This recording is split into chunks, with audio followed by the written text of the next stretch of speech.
Keep it. You look like you needed more than the register does. The man at the counter looked up slowly. He was unshaven, wearing a jacket that had seen too many winters, and he had been standing at the pickup end of the counter for a full 30 seconds after realizing he was $4 short. He hadn't said anything.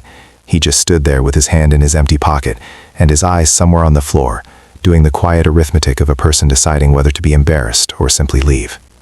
Theo Callahan had noticed before the man said a word. That was the thing about Theo. He noticed people the way some people notice weather, naturally, constantly, without deciding to. He slid the coffee across the counter. Medium dark roast, right? It's already made. Go sit down. The man, whose name Theo would never learn that morning, looked at him for a moment with eyes that held something complicated.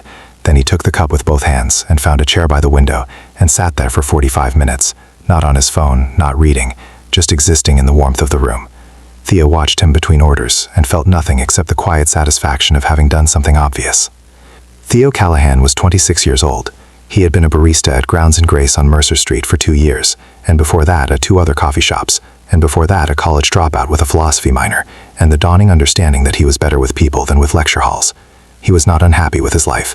He had a small apartment, a few close friends, a talent for remembering orders and names, and the small details that made people feel recognized. He made $11 an hour plus tips, and stretched it with the discipline of someone who had learned early that dignity didn't require abundance. What he did not have was any knowledge that the man he just served free coffee to, who had walked out 45 minutes later with a small nod that carried more gratitude than most speeches, was Beckett Ray. Beckett Ray was 33 years old. 18 months ago, he had been the founder and majority owner of Ray & Common, a specialty coffee chain with 11 locations across 4 states, then a failed expansion into 2 new markets, a trusted operations partner who had mismanaged funds, and a legal dispute that took 14 months and most of his savings had reduced him to a man standing at a coffee counter $4 short on a Tuesday morning. He was not broken, but he was in the particular trough of a person who has lost the external markers of who they were and hasn't yet found solid ground again. He had walked into Grounds and Grace because it was warm, and because he had a meeting nearby, and because something about the smell of the place reminded him of why he'd gotten into this industry in the first place. Not the business of it, but the human ritual of it, the warmth, the pause, the cup held in 2 hands. And then a young barista with kind eyes had slid a coffee across the counter and said, "Keep it," like it was the most ordinary thing in the world. Beckett sat at that window table and felt something shift. Not dramatically, not like a movie moment, just quietly, the way the tide turns, imperceptibly and then completely. He came back the next morning, and the one after that. He ordered and paid in full both times. On the 3rd morning, he sat at the counter instead of a table, and Theo, without being asked, made his coffee the way he'd made it before. "You remembered," Beckett said. Theo shrugged. "Medium dark, no sugar, just a little room. It's not hard to remember what people actually want." Beckett looked at him. "You'd be surprised how rare that is." They talked in the spaces between customers.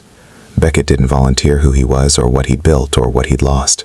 He asked questions instead, about the shop, the workflow, what worked and what didn't. Theo answered honestly, with the candid assessment of someone who has spent 2 years watching a business from the inside without the authority to change it.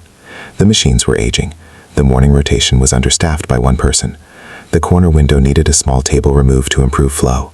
The owner, a distracted man named Garrett who visited twice a week and cared primarily about margins, had not updated the bean sourcing contract in 3 years. Beckett listened with an attention that Theo mistook for casual interest. It wasn't casual. What Theo didn't know, what he would only learn 6 weeks later, was that Beckett had spent those weeks quietly restructuring. His legal dispute had settled. A private investor who had believed in him through the difficult months had agreed to back a smaller, smarter version of what he'd built before. Beckett wasn't rebuilding Ray & Common. He was building something better. And he had spent those 6 weeks at the counter of Grounds and Grace partly because the coffee was good and partly because he was studying something he hadn't expected to find. He had found a barista who ran a room with the instinctive hospitality of someone born to it, who remembered names after one visit, who gave away coffee to strangers without keeping score, who spoke about customer experience not as a business concept but as something he simply believed in. Beckett bought Grounds and Grace on a Thursday. Garrett had been quietly looking for a buyer for months. The transaction was clean and quick and conducted through an LLC, and the staff were informed on a Friday morning that ownership had changed and that all positions were retained and that the new owner would be coming in Monday. Theo found out with everyone else. He spent the weekend assuming everything would change for the worse, the way it usually did. On Monday morning, a man walked through the door in a clean jacket, no longer unshaven, carrying 2 cups of coffee from a rival shop down the street, one of which he set on the counter in front of Theo, with a look that held both amusement and something more serious underneath it. Theo stared. Then, "You're the new owner." "I am," Beckett said. A silence. Then Theo said, carefully, "The coffee from Mason's is actually pretty good." Beckett laughed. "A real one. I know. I wanted to try the competition." He paused. "I also wanted to do this properly." He set a folder on the counter. "I'd like to offer you the assistant manager position, and within 6 months, contingent on how the restructure goes, the full manager role." Theo looked at the folder, then at Beckett. "Because I gave you a free coffee?" "No," Beckett said, and his voice was quiet and certain. "Because I watched you work for 6 weeks, and you are exactly the kind of person a place like this needs to be run by. The coffee was just how I found you." Theo opened the folder. His hands were steady, but his chest was doing something complicated. He thought about the man with empty pockets at the counter, how he'd given without thinking, how it had cost him $4 and nothing else, how he'd never expected it to mean anything beyond the moment. "I wasn't being kind to get something back," he said, almost to himself.